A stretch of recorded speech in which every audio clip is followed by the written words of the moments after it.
Bismillahirrahmanirrahim. Assalamualaikum warahmatullahi wabarakatuh. Perkenalkan, nama saya Karya Heriana. Jabatan saat ini sebagai pengawas ahli media untuk jenjang SMP di Dinas Pendidikan Kabupaten Ciamis. Di kesempatan ini saya ingin menyampaikan pengalaman terbaik saya, yaitu ketika kebijakan belajar dari rumah yang dilaksanakan dengan pembelajaran jarak jauh, baik itu dalam daringan yaitu PJJ daring maupun pembelajaran jarak jauh dengan luar jaringan atau luring, diubah ke dalam kebijakan pertemuan atau proses pembelajaran tatap muka terbatas dengan menerapkan protokol kesehatan yang ketat untuk seluruh warga sekolah. Hal ini dimaksudkan agar tidak terjadinya risiko learning loss pada para peserta didik. Nah, di dalam mempersiapkan pembelajaran tatap muka terbatas, karena ini terjadi ketika di tengah-tengah proses PJJ, ya, jadi dibutuhkan suatu strategi pembelajaran dan penilaian yang dapat menjamin kualitas pendidikan di tengah masih berlangsungnya pencegahan pandemi COVID-19. Jadi walaupun semuanya serba terbatas di pertemuan tatap muka itu, tetapi tidak dengan menurunkan kualitas dari proses persiapan pembelajaran dan penilaiannya. Untuk itu maka pengawas sekolah dituntut untuk kreatif dan inovatif dalam meningkatkan mutu proses dan hasil pembelajaran di sekolah walaupun di tengah pandemi COVID-19. Untuk itu saya melakukan bimbingan dan latihan melalui aplikasi Google Meet untuk membimbing guru dalam merencanakan proses pembelajaran dan penilaian dalam pertemuan tatap muka terbatas.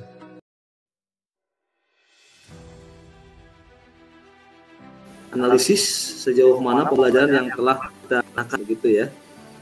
Nah, itu Bapak Ibu, jadi pertemuan hari ini kita akan membahas pembelajarannya sedikit ya, karena dulu sudah pernah disampaikan merancangnya, analisis kompetensi dasar karena itu pokoknya, dan penilaian itu yang utama dalam pembelajaran tatap muka terbatas.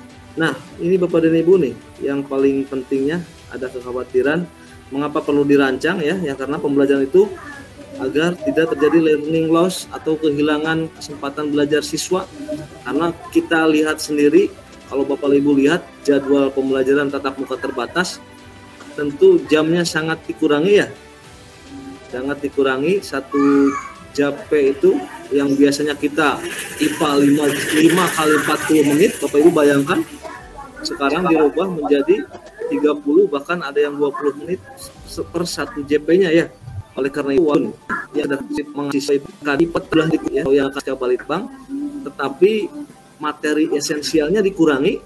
Tapi saya hitung-hitung kalau menggunakan jadwal yang ada di sekolah sekarang, saya perkirakan ada kompetisi dasar yang tidak tersampaikan. Nah, itulah yang disebut dengan learning loss atau kehilangan kesempatan belajar bagi siswa. Nah, berangkat dari situ maka kita sekarang analisis, kita berkumpul gitu, walaupun di dalam layar kaca ya. Jadi bagaimana sejauh mana pembelajaran yang pernah kita laksanakan, yang sudah kita laksanakan di PJJ dan pertemuan tatap muka terbatas ya. Bagaimana solusinya jika ada KD yang tidak tersampaikan, begitu ya. Dan bagaimana cara menyusun soal yang melatih numerasi. Perhatikan kasus berikut ya. Atau perhatikan wacana berikut. Nah, seperti itu. Jadi ada stimulusnya. Kemudian kata-kata gitu ya, sehingga siswa membaca dulu, kemudian juga siswa memahami materi dan seterusnya, begitu ya.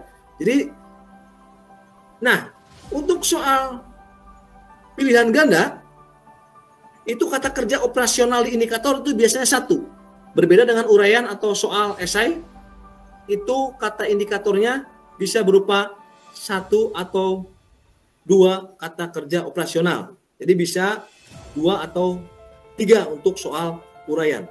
Nah, terkait dengan stimulus tadi ya, bisa satu stimulus itu digunakan untuk beberapa butir soal. Misalkan untuk soal nomor 1 dan 5 perhatikan wacana berikut. Bebet bacakannya. Lalu nomor 1-nya apa, nomor 2-nya apa, dan nomor 3-nya apa. Gitu ya. Nah, Bapak dan Ibu, mudah-mudahan persepsi kita sama ini ya. Marilah kita sekarang sedikit demi sedikit dalam membuat soal itu kita pakai stimulus. Nah, gitu ya.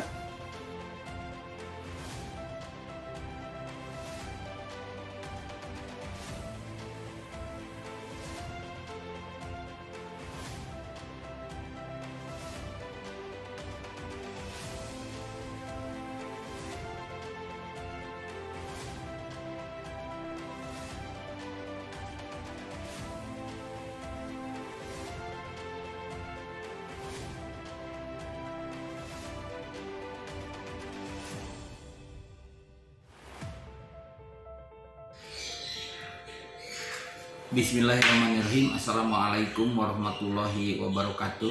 Saya Kepala Dinas Pendidikan Kabupaten Ciamis mengucapkan terima kasih dan sangat mendukung sekali serta mengapresiasi atas upaya yang dilakukan oleh Pak Karya selaku pengawas SMP di Kabupaten Ciamis yang telah melaksanakan salah satu tupoksinya dengan melaksanakan kegiatan binlat kepada para guru binaannya dengan memanfaatkan IT dan materi yang inovatif. Mudah-mudahan melalui kegiatan binlat ini bisa menumbuhkan literasi dan numerasi bagi siswa. Sekali lagi saya ucapkan terima kasih dan apresiasi yang setinggi-tingginya.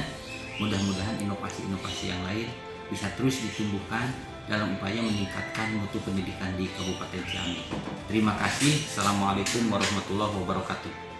Narasumber Bapak Karyat Heriana SPD MPD selaku pengawas SMP di lingkungan Dinas Pendidikan Kabupaten Ciamis. Materi yang disampaikan oleh narasumber begitu jelas dan detail karena materi ini juga sangat bagus dan sangat dibutuhkan oleh kami selaku pendidik supaya tidak terjadi learning loss, yaitu situasi di mana peserta didik kita kehilangan banyak sekali pengetahuan ataupun keterampilan, dengan istilah lainnya mengalami kemunduran dalam bidang akademisi dalam waktu yang berkepanjangan. Nah, dalam pelatihan ini kita sebagai pendidik harus merancang, harus memilih materi esensial dalam setiap KD untuk disampaikan ke anak didik. Setelah itu kita analisis materi esensial mana yang sudah tersampaikan ke anak didik dan materi esensial mana yang tidak tersampaikan. Nah, apabila ada materi esensial yang tidak tersampaikan ke anak didik, kita bisa melakukannya dengan melaksanakan pembelajaran itu blended learning. Demikian pengalaman terbaik yang saya lakukan. Terima kasih atas perhatiannya. Mari kita bergerak dengan hati, pulihkan pendidikan Indonesia. Salam sehat, semoga bahagia selalu. Assalamualaikum warahmatullahi wabarakatuh.